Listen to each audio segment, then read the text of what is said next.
Bienvenue sur la nationale 2 et 3. Ravi de vous retrouver pour la dernière séance d'apprentissage qui vise à finaliser votre programme officiel. En effet, la présente vidéo sera présentée par Amira Moksheh, professeure de SVT au lycée Mazahneuve Tunis 2, et ce sous l'assistance pédagogique de Madame Sont Jbara, inspectrice générale des écoles préparatoires et des lycées. Je tiens à vous informer que les connaissances auxquelles nous serons initiés s'inscrivent dans le cadre du thème de l'immunité. Rappelons dans un premier temps les fondamentaux de cette fonction biologique vitale. En effet, elle vise à contrer l'intrusion d'agents infectieux. Et en fait, la réalisation de cette fonction mobilise un système ou bien un support anatomique spécialisé. Il s'agit du système immunitaire dont les organes ont fait l'objet d'une étude précédente. En effet, on cite ici les amygdales, les ganglions lymphatiques cervicaux, le thymus, la rate, la moelle osseuse rouge, ainsi que les ganglions lymphatiques de l'aine.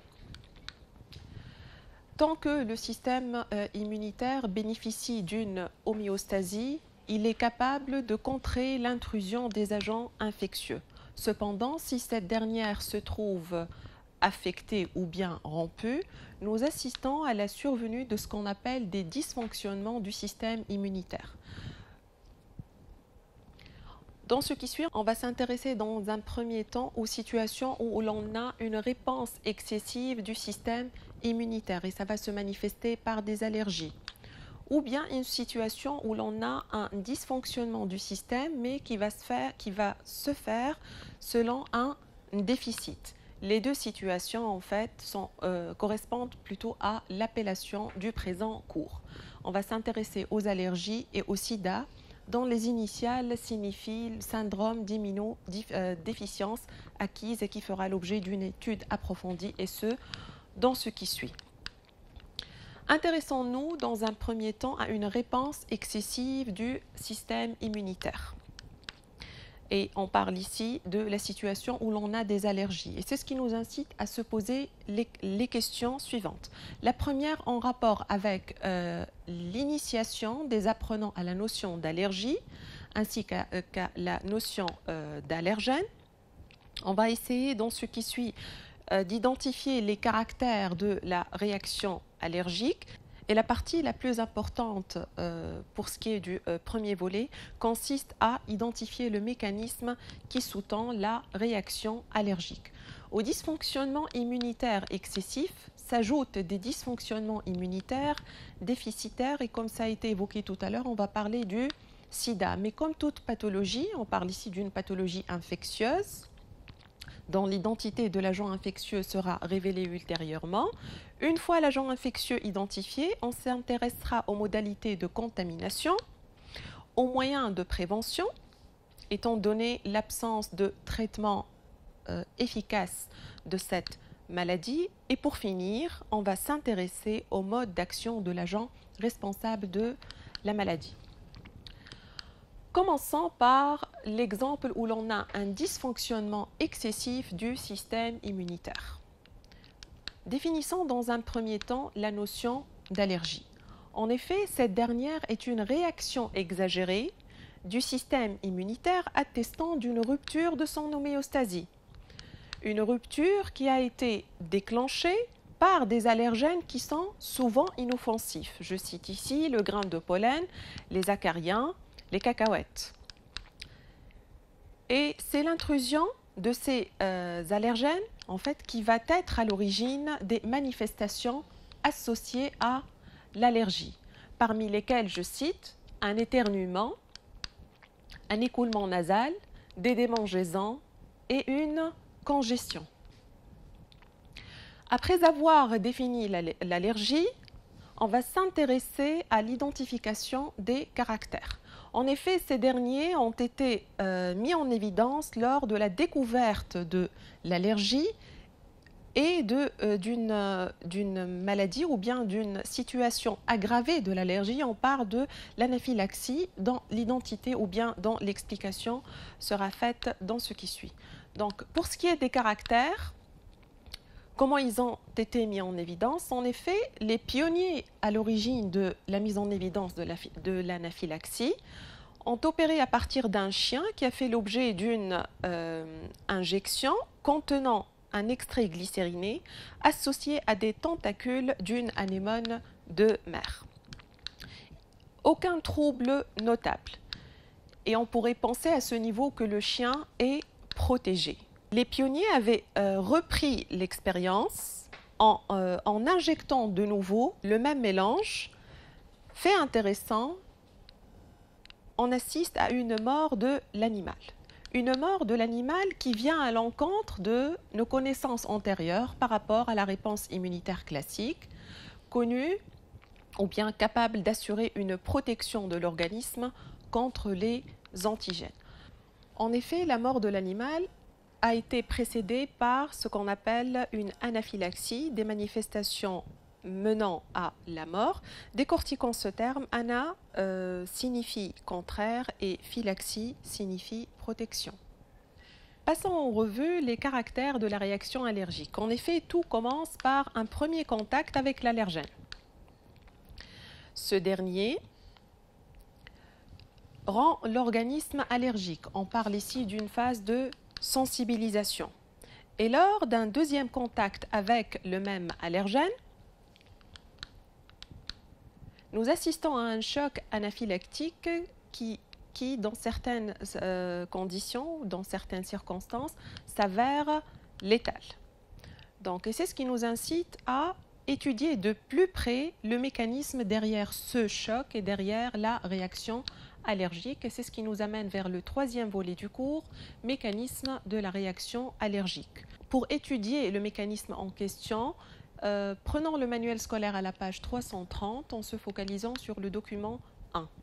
En effet, la population lymphocytaire qui va être sollicitée est les lymphocytes B, des lymphocytes B immunocompétents, et la preuve, il y a le BCR.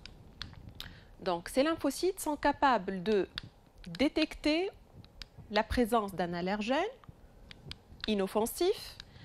Il s'ensuit une différenciation qui est une connaissance antérieure, une différenciation en plasmocytes capables de produire d'innombrables anticorps. Ces derniers, en fait, feront l'objet d'une libération dans la circulation sanguine. Fait intéressant, les anticorps sont dits, dans ce cas, des immunoglobulines de classe E. Ces derniers, par le biais de leur région FC, capable de se fixer sur la cellule effectrice, se positionnent au niveau d'une population lymphocytaire dite mastocyte. Sur ce, le mastocyte est dit un mastocyte sensibilisé et la phase est la sensibilisation. Donc, lors d'un premier contact, la phase phare n'est autre qu'une sensibilisation des mastocytes. Mais qu'en est-il des mastocytes se trouvant sensibilisés? En effet, lors d'un deuxième contact avec le même allergène, il s'ensuit toute une cascade qui sera décortiquée au fur et à mesure que l'on avance, à l'origine de la réaction allergique, à l'origine des manifestations associées à la réaction allergique. En effet, le mastocyte est doté d'un granule contenant une molécule de signalisation du système immunitaire. On parle ici d'un médiateur qui n'est autre que l'histamine. Référez-vous à la signification défigurée pour pouvoir cerner cette cascade. Une fois le mastocyte rencontre de nouveau l'allergène, nous assistons à des figures mimant l'exocytose. Donc on parle ici non pas d'exocytose, mais plutôt d'une dégranulation libérant le médiateur dans la circulation sanguine. Et ce médiateur, n'oubliez pas que le terme scientifique correspondant à cette appellation est l'histamine. Donc l'histamine, une fois libérée, elle va agir sur des organes cibles munis de récepteurs spécifiques, et à l'issue de la fixation de l'histamine, il s'ensuit les manifestations caractéristiques de la réaction allergique. Donc, une fois l'histamine se fixe sur la peau, on va assister à des démangeaisons, si l'histamine se fixe sur le système ou bien l'appareil respiratoire, nous allons assister à des difficultés respiratoires. Passons maintenant à la deuxième situation où l'on a un dysfonctionnement immunitaire par déficit. On parle ici de la maladie qui est le sida. De quoi parle-t-on au juste lorsqu'on évoque ces initiales? En effet, le S signifie syndrome, le I d'immuno, le D déficience et le A acquise. Le sida, ce n'est autre que le syndrome d'immunodéficience acquise. Je tiens à vous informer que les initiales sida, en fait, constituent un état ou bien symbolisent un état avancé de la maladie. Mais tout commence par une infection d'origine virale, incriminant un virus dit VIH, dont les initiales correspondent au virus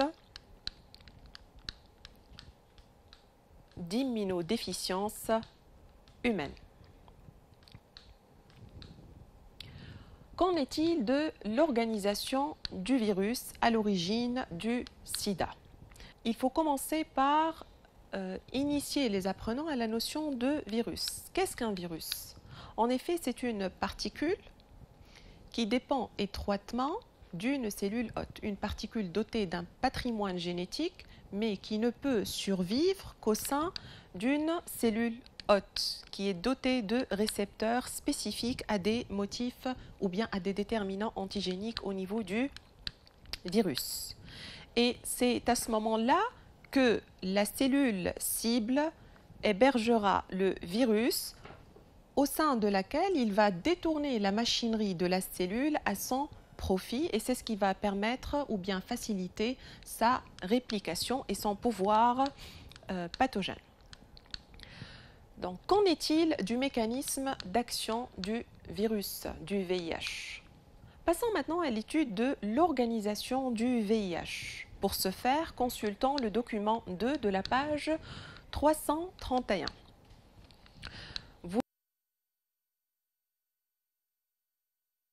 Vous avez depuis l'extérieur vers l'intérieur des protéines de l'enveloppe, une capside externe ainsi qu'une capside interne, mais le plus important dans tout ça, en fait, c'est la présence d'un matériel génétique qui consiste en la présence de 2 molécules d'ARN. À ces molécules informatives, on constate la présence de transcriptase reverse.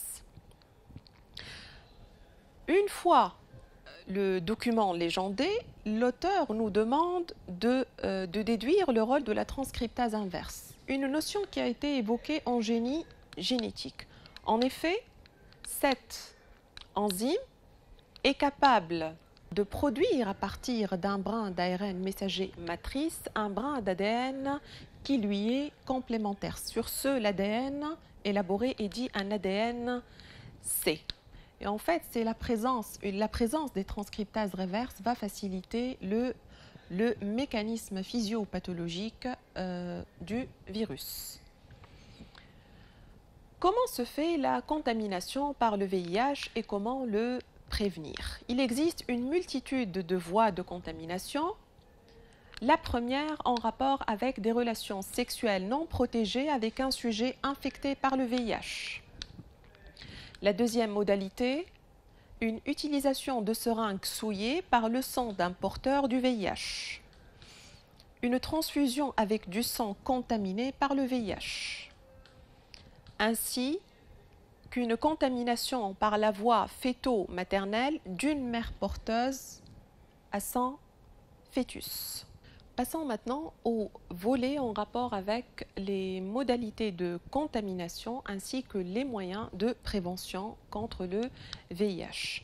En effet, tant que la maladie n'a pas fait l'objet d'une éradication, la lutte va se faire par une généralisation et une sensibilisation incitant la population générale à utiliser des moyens de prévention, parmi lesquels, je cite, le préservatif, les seringues stérilisées, éviter tout échange de moyens ou bien d'outils d'hygiène et procéder à un contrôle automatique de sang collecté des campagnes de dons de sang. Comment reconnaître une personne porteuse du VIH? Pour répondre à cette question, consultons le manuel scolaire à la page 332 tout en s'intéressant à l'activité 5 visant à dégager les indicateurs de reconnaissance des personnes porteuses du virus.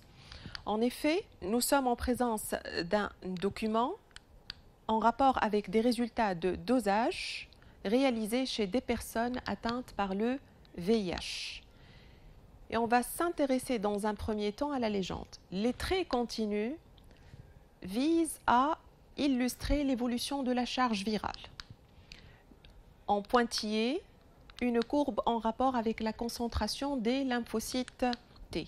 Et pour ce qui est des traits discontinus, on va s'intéresser au paramètre qu'est le taux plasmatique d'anticorps anti-VIH. Décortiquons ensemble la courbe. En effet, nous avons ici les paramètres mesurés en unités arbitraires et ce en fonction du temps, le temps estimé en années. En effet, la courbe fera l'objet d'une subdivision selon 3 domaines. Commençons par le premier. En effet, suite à l'intrusion de l'agent infectieux au sein de l'organisme, il va y avoir une mobilisation du système immunitaire et parallèlement à ça, il va y avoir dans un premier temps une augmentation de la charge virale. En réponse à cette dernière, nous allons assister à une augmentation considérable du taux plasmatique des anticorps anti-VIH. On parle ici d'une rime H. Parallèlement, nous avons ici une légère baisse des lymphocytes T. Mais nous ignorons jusqu'à maintenant laquelle des sous-populations T est impliquée dans le mécanisme d'infection par le VIH.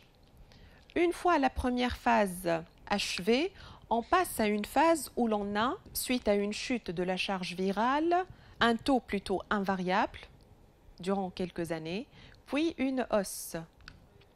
Mais parallèlement, on va s'intéresser au paramètre qu'est le taux plasmatique des anticorps. Les anticorps sont toujours là. Et à ce stade, on dit que tant que l'organisme renferme des anticorps anti-VIH, on dit que la personne est séropositive. Fait intéressant, et c'est ce qui caractérise la deuxième phase, c'est que nous avons une baisse considérable de la concentration des lymphocytes T. Et dans ce qui suit plutôt, on va s'intéresser à la signification de ce point. Mais avançons dans le mécanisme. Mis à part la diminution des lymphocytes T qui se poursuit durant la troisième phase, nous assistons à une augmentation de la charge virale. Et, fait intéressant, vous remarquez qu'à un stade avancé de la maladie où l'on a le sida déclaré, le pool des lymphocytes T s'annule. Donc, expliquons le point où on a une chute considérable de la population des lymphocytes T. Ce point fait émerger une question en rapport avec laquelle des populations est impliquée. Et on va essayer d'identifier les cellules qui vont être ciblées par le VIH. Pour ce faire, consultons le manuel scolaire à la page 303 tout en s'intéressant au document 4 dont l'intitulé est le suivant « Évolution du nombre des lymphocytes T en présence du VIH ». Vous avez ici un code de couleur, la courbe bleue en rapport avec l'évolution de la numération des lymphocytes T8 et la courbe verte en rapport avec l'évolution de la numération des lymphocytes LT4. Vous remarquez une diminution des lymphocytes T8, mais ce qui est important dans tout ça, c'est l'annulation du taux des lymphocytes T4, prouvant ainsi que la cible du VIH, ce n'est autre que les lymphocytes LT4. Une fois la cible du virus est identifiée, comment opère le VIH afin de faire diminuer d'une manière drastique ce pool de cellules? Pour y parvenir, consultons le manuel scolaire à la page 333 en se focalisant sur le document 5 intitulé « Mode d'action du VIH ». En effet, étant donné la cible du VIH qui est le LT4, notons que les LT4 sont dotés du CD4. Et en fait, ce récepteur est la cible du VIH. Tout commence par la fixation du VIH à la surface du lymphocyte LT4 et ce, à l'issue d'une reconnaissance, mobilisant des déterminants antigéniques particuliers. Une fois fixé, on va assister à une injection du matériel génétique qui est l'ARN. Et cet ARN sera converti en un ADN et ça va se faire par le biais de la transcriptase reverse dont le rôle a été expliqué tout à l'heure. L'ADN synthétisé va être polymérisé pour générer le brin complémentaire. Nous sommes ici en présence d'une hélice d'ADN qui va être acheminée en direction du noyau. Nous assistons ici à une intégration de l'ADN double brin au patrimoine génétique du lymphocyte LT4. À l'issue de cette intégration, deux devenirs possibles. Soit le patrimoine génétique reste confiné au niveau du patrimoine génétique du lymphocyte T et le sujet demeure asymptomatique durant des décennies, soit le patrimoine génétique s'active, s'exprime selon le mécanisme d'expression protéique, regroupant transcription et traduction qui va se faire au niveau du cytoplasme. Il s'ensuit la production de protéines virales. Ces dernières sont en mesure de s'agencer, générant des virions, de nouvelles particules virales. Et en fait, c'est le bourgeonnement de ces virions qui va être à l'origine de la mort du lymphocyte T, expliquant par conséquent que l'envahissement du virus va être à l'origine d'une chute considérable du pool des lymphocytes LT4. Intéressons-nous au virus qu'est le Covid-19 à l'origine de la pandémie actuelle. En effet, ce virus a pour cellule cible les alvéoles pulmonaires, tout en adoptant le même mécanisme physiopathologique que celui du VIH. En effet, on part ici d'une observation microscopique des alvéoles pulmonaires et les points en fait bleus correspondent au virus. Un virus faisant partie de la famille des coronas, étant donné la présence d'une couronne similaire à celle du Soleil. Il faut noter que le patrimoine génétique de ce virus est à ARN. Étant donné la cible pulmonaire, c'est ce qui explique les complications associées ou bien les difficultés respiratoires associées à la contraction de ce virus. En effet, l'intrusion du Covid-19 au sein du système respiratoire va être accompagnée par une reconnaissance de cellules cibles. Donc forcément, cette reconnaissance mobilise des récepteurs spécifiques, aussi bien au niveau du virus qu'au niveau des cellules alvéolaires. C'était juste à titre indicatif, mais selon votre programme, vous devez vous arrêter au niveau du mécanisme physiopathologique du VIH. Merci pour votre attention et bon courage pour vos examens.